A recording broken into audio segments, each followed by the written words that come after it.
प्रश्न दिलेला आहे बघा, दर साल दर शेकडा 10 दराने रुपये 6,000 मुद्दलाचे 1 वर्षाचे सरळ व्याज विचारलेले आहे. दर 10 आहे, मुद्दलाची किंमत 6,000 रुपये आहे आणि 1 वर्षाचे सरळ व्याज विचारलेले आहे. आता याच्यासाठी आपल्याला सूत्र टाकायचे आहे, सूत्रामध्ये ते बसवायचं आहे. आता याचं सूत्र बघा, सरळ व्याज बरोबर मुद्दल गुणिले दर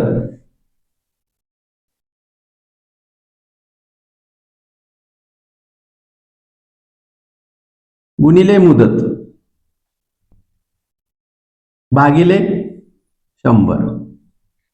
म्हणून आता खाली हे सूत्रानुसार घेतलं आपण. सरळ व्याज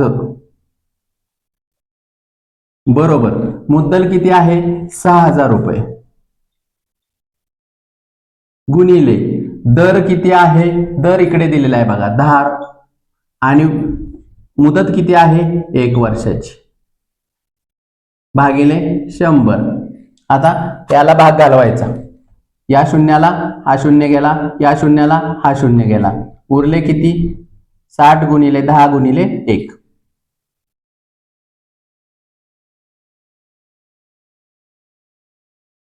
किती आले 600 रुपये.